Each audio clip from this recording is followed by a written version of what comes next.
الله أكبر الله أكبر أشهد أن لا إله إلا الله أشهد أن محمد رسول الله حي على الصلاة حي على الفلاح الخمسة الله أكبر لا إله إلا الله. لا إله إلا الله. متوكل come.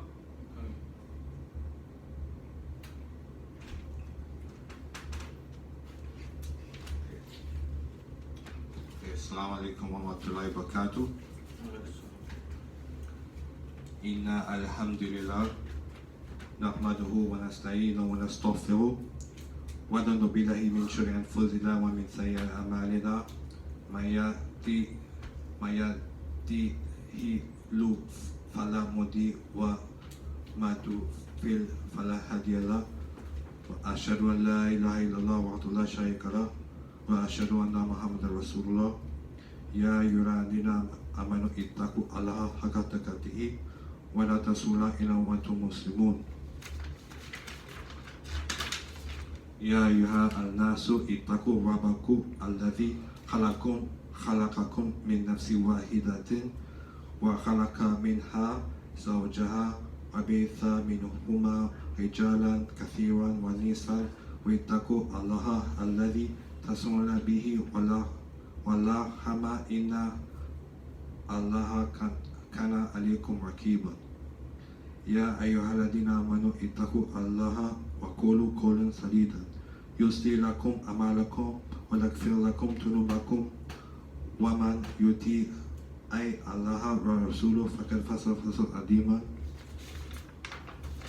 Amma ba'd, fa inna khayra hadithi kitabullah wa khairal hadi Muhammad sallallahu alaihi wasallam wa syarrul umuri muhdatsaatuha wa kullu muhdatsatin bid'ah wa kullu bid'atin dalalah wa kullu dalalatin finnar.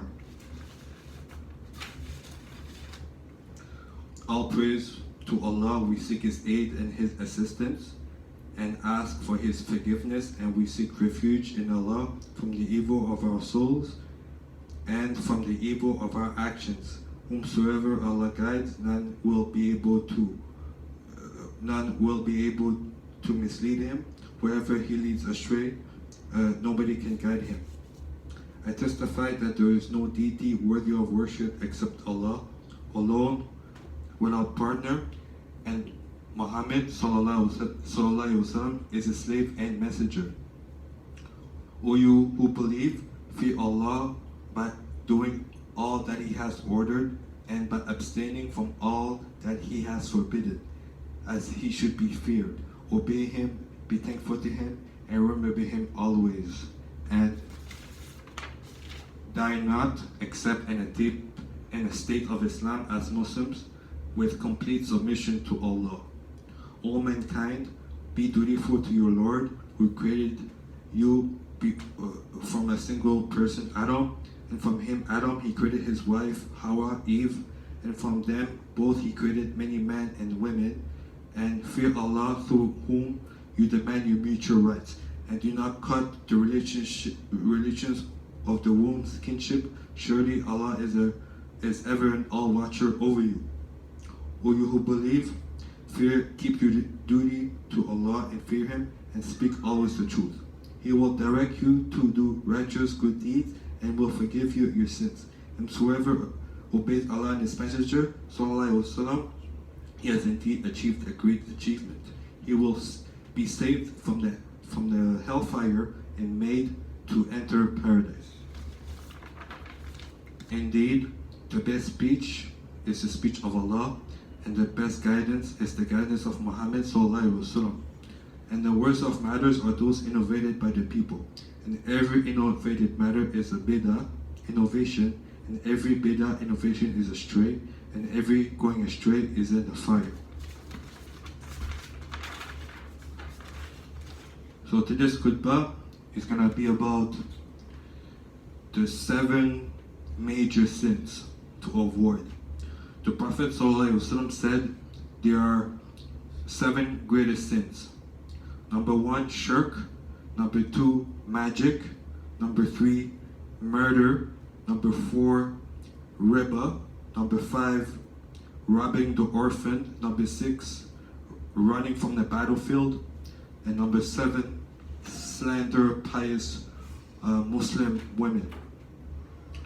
Narrated Abu Huraira, may Allah be pleased with him, that the Prophet ﷺ said, avoid the 7 great destructive sins. The people inquired, O Allah's Messenger, what are they?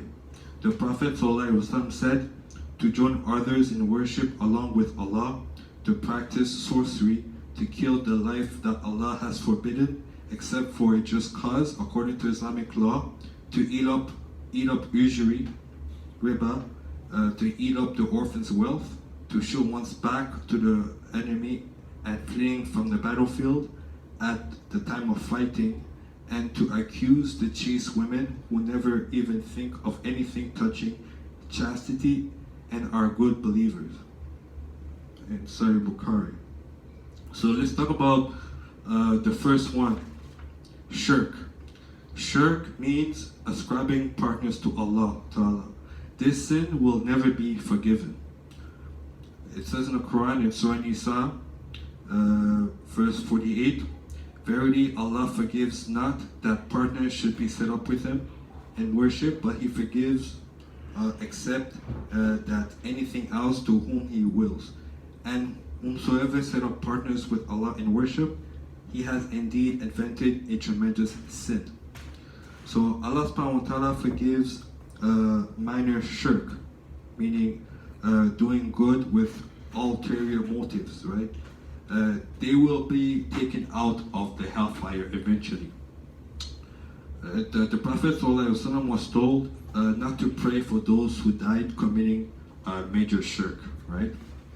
So and the evidence is in Surah Tawbah, verse 113, where it says, it is not proper for the Prophet and those who believe to ask Allah's forgiveness for the mushrikeen, polytheists, idolaters, pagans, disbelievers in the oneness of Allah, even though they be of kin, after it has become clear to them that they are the dwellers of the fire, because they died in a state of disbelief.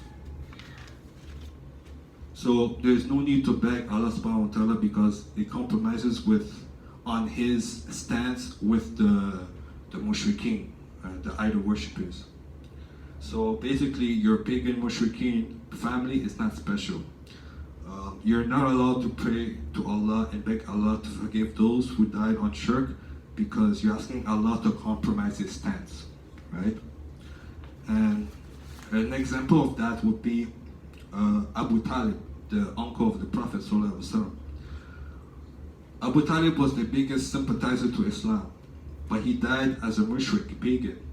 But his other uncle, the other uncle of the Prophet ﷺ, Abbas, he became a Muslim.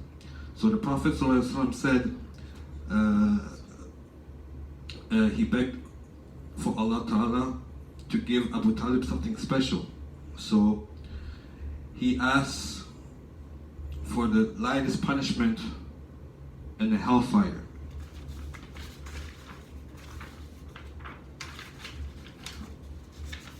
So according to the hadith of Abu Sa'id al-Khudri reported, verily the Messenger of Allah ﷺ said, the least tormented of the inhabitants of the fire would be he who would wear 2 shoes of fire, and his brain would boil on account for the heat of the shoes. Right? Sorry Muslim for 0412. And also there's a verse in Al Imran, verse 85, that Allah subhanahu wa ta'ala says, and whoever seeks a religion other than Islam, it will not be accepted of him, and in hereafter he'll be one of the losers. So Abu Talib didn't give Shahada on his deathbed. And then he, on the religion of Abu Talib, on the religion of Abdul Muttalib, I die. That's what he said. Abdul Muttalib was his father. Allah subhanahu wa ta'ala revealed in Surah 28, verse 56, to confront the Prophet sallallahu alaihi wasallam. Verily, you, O Muhammad sallallahu alaihi wasallam, guide not whom you like, but Allah guides whom He wills, and He knows best those who are guided. So The Prophet ﷺ, he was very, disappointed and sad that his uncle died upon disbelief. But then Allah subhanahu wa ta'ala, he revealed this verse to confront him, to confront the Prophet ﷺ. And Ibn Abbas reported that the Prophet ﷺ said that amongst the inhabitants of the fire, Abu Talib would have the least suffering, and he would be wearing 2 shoes of fire which would boil his brain. So the Prophet ﷺ had emotional love, so this is okay for us. But we're not to have spiritual love for our kafir family members. Always give shahada to your family before they die. So that would be for me personally. So how do Christians and Jews commit shirk? They do it by legislation and obedience, and they do it by taking their priests and rabbis instead of Allah subhanahu wa ta'ala. So in Surah Tawbah verse 31 it says, they, the Jews and the Christians, took their rabbis and their monks to be their lords besides Allah by obeying them in things which they made lawful or unlawful according to their own desires without being ordered by Allah subhanahu wa ta'ala. And the Christians, they say, we don't worship them, but the Prophet ﷺ said that they make haram halal. Some people think worship is only when you make sajda, but it's not true. The Prophet ﷺ taught him worship is not only bowing down to idols. If someone says to you, I will make pork halal for you to eat, that is the shirk of legislation, and obeying that man practices the shirk of obedience. So there's another hadith that Adil bin Hatim said that he came to the Prophet ﷺ wearing a gold cross around his neck. The Prophet ﷺ said, O Adi, throw away this idol from yourself. Then the Prophet ﷺ recited the verse, they, the Jews and the Christians, took their rabbis and their monks to be their lords besides Allah. It was not that they worshipped these people, but rather whatever they made permissible for them, they believed it to be permissible, and whatever they forbade, they believed to be unlawful. So the shirk of obedience and legislation, all sins have brothers and sisters.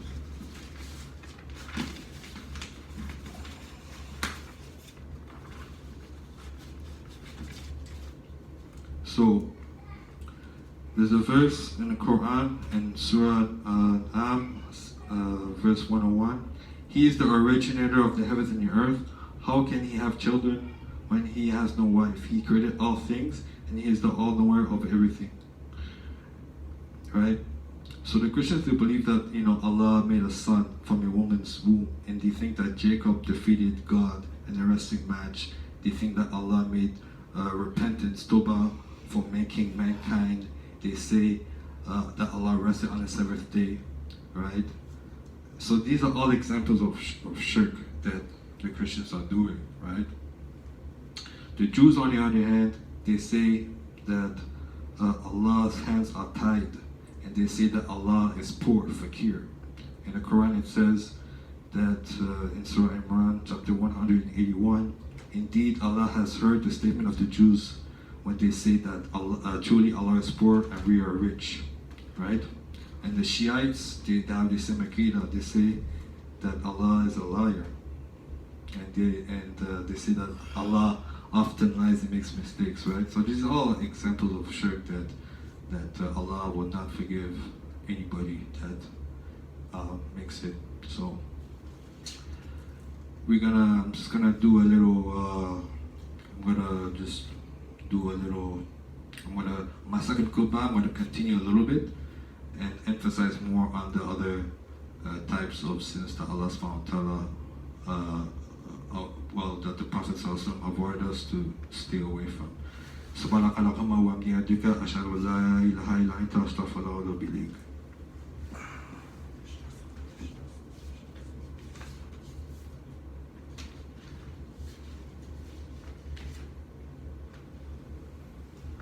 Bismillah, Wassalatu wassalam ala Rasulillah. So I'm not gonna get into all the 7 sins, right? The one more sin I'm gonna get into is black magic. Black magic is anything that happens in front of you and you can't explain it. We can't accept that definition. To subdue the jinn who spreads mischief on earth. So question, what if I use the jinn for good things? We are not permitted to use the jinn. Punishment for a magician in Islam is 1 strike of the sword. It makes you a disbeliever kafir if you practice black magic. In Surah Baqarah, in verse 102, it says, "And follow that which the devils falsely related against the kingdom of Solomon. Solomon disbelieved not, but the devils disbelieved, teaching mankind magic, in that which was revealed to the 2 angels in Babel, Harut and Marut. Nor did the 2 angels teach it to anyone till they have said, we are only a temptation. Therefore, disbelieve not in the guidance of Allah. And from these 2 angels, people learn that by which they cause division between man and wife. But they endure therein, thereby no one saved by Allah's leaves. And they learn that which harms them and profits them not. And surely they do not know, and surely they do know that he who trafficketh therein will have no happy portion in the hereafter. And surely evil is the price for which they sell their souls, if they but knew." And then it says in Surah Furqan, verse 68, "And those who invoke not any other illa God along with Allah, nor kill such person as Allah has forbidden, except for just cause, nor commit illegal sexual intercourse, and whoever does this shall receive the punishment." So it's clear that black magic we have to stay away from that, and whoever commits black magic like voodoo, things like that, you have left the fold of Islam. And in Islamic State, anybody who's caught practicing black magic is basically, the punishment is 1 strike of the sword. This is very serious. And it's sad to say that Haiti, which is a country in the Caribbean, the religion in that country, the national religion is actually black magic. So a lot of the Haitians in that country, they practice black magic, and they mix it with voodoo. They mix it with Christianity. And not too long ago, Allah subhanahu wa ta'ala, He sent a terrible earthquake which killed millions of people in Haiti. And that was a punishment from Allah, that because these people that were practicing, a lot of them, they do all types of sins, so Allah will send His punishment. So black magic definitely better stay away from. And the last one I'm going to talk about is the 3rd sin that I'm going to talk about before I end the khutbah, would be murder. Muslims don't kill people without a right or do zina, because when zina is rife, zina means fornication, then murder becomes rife as well. Example, if you seduce a man's wife, then of course that man's gonna kill you, right? So, and then it says, there's we have to remember that there's a hadith that says that none of you will truly believe until you love for your will what you love for yourself. So murder is actually a serious matter. Because of that, we ordained for the children of Israel that if anyone killed a person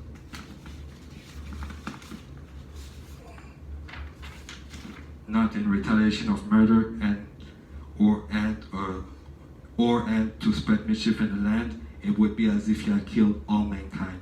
And if anyone saves a life, it would be as if he had saved the life of all mankind.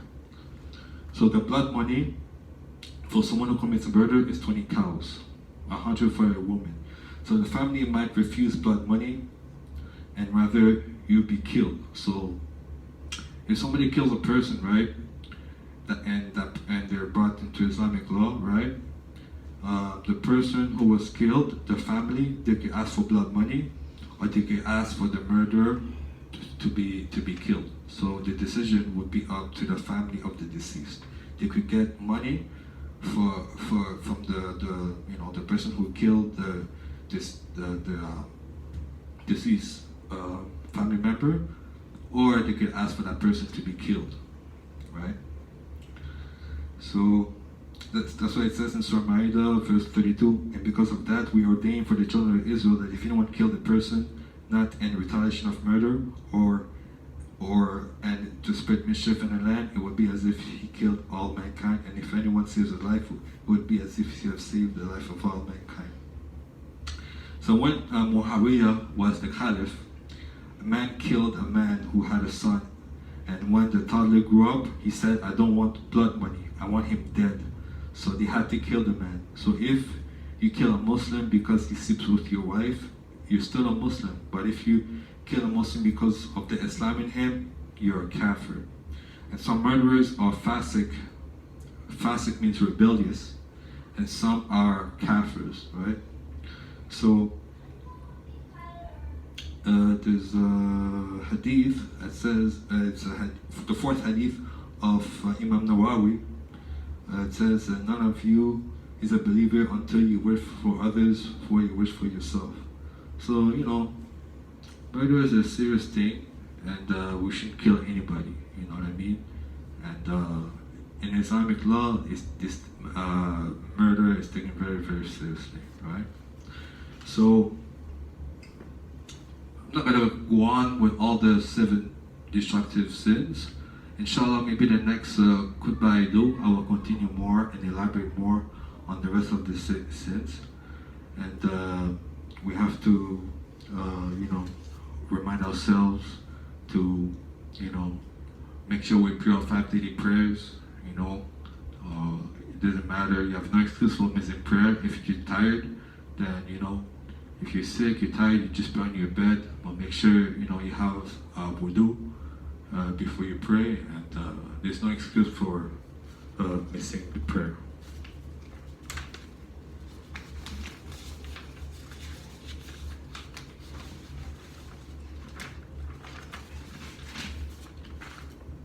Okay, so I'm going to end the khutbah.